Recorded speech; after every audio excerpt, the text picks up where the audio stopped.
In the 15th century, the world was a very different place from what we know today. Europe was emerging from the Middle Ages, a time marked by superstition, rigid social structures, and limited access to knowledge. In this context, books were an unattainable treasure. Each volume was a handcrafted masterpiece, meticulously copied by monks in monasteries.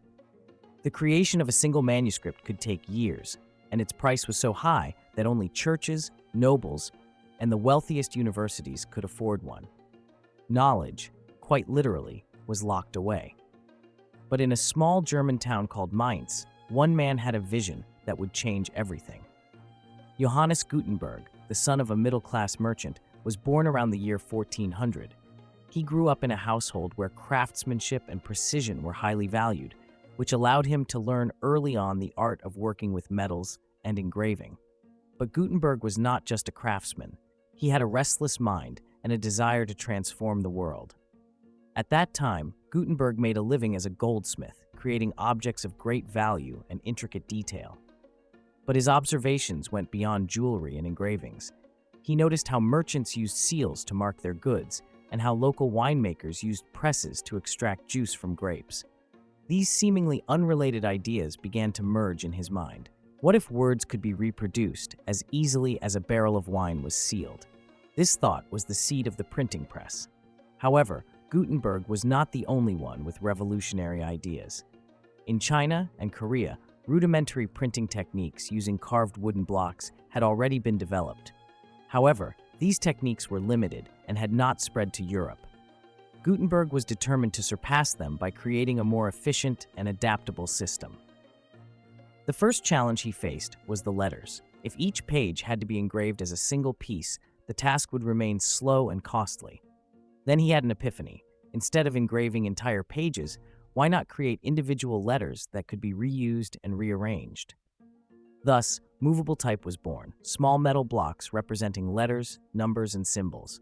These pieces could be combined like a puzzle to form any text. The next challenge was the ink. The inks used for traditional manuscripts were water-based but did not adhere well to metal.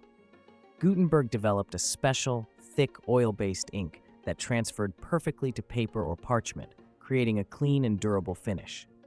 But Gutenberg's true genius was integrating all these elements into a coherent system. Inspired by the wine presses he had observed in his youth, he designed a machine capable of exerting uniform pressure on the movable type, transferring the ink to the paper with precision. This system was not only functional, but could be replicated and perfected by others. To finance his project, Gutenberg needed money, and lots of it.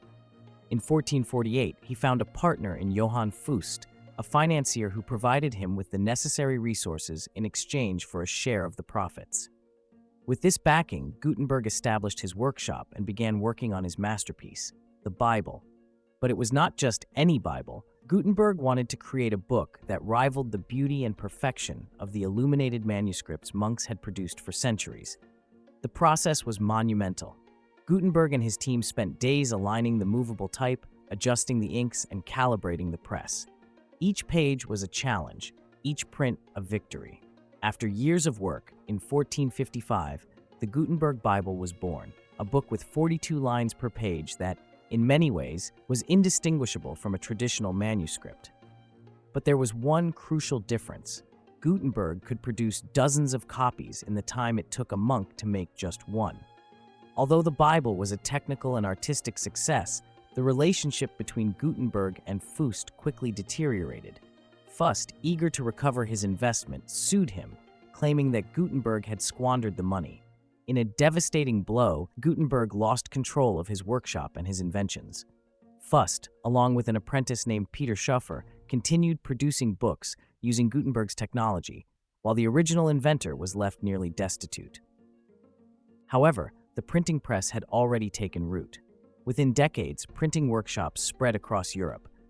Books of all kinds were printed: Bibles, scientific treatises, maps, novels, and political pamphlets.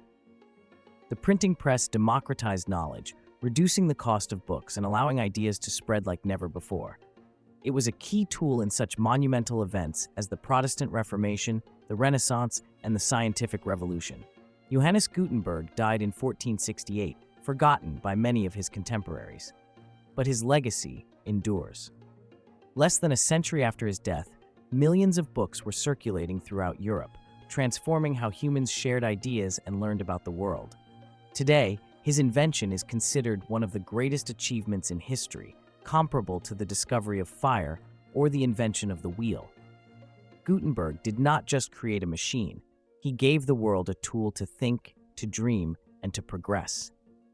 His printing press was not just a technical advance, but a declaration that knowledge should be accessible to all, a vision that still guides our world.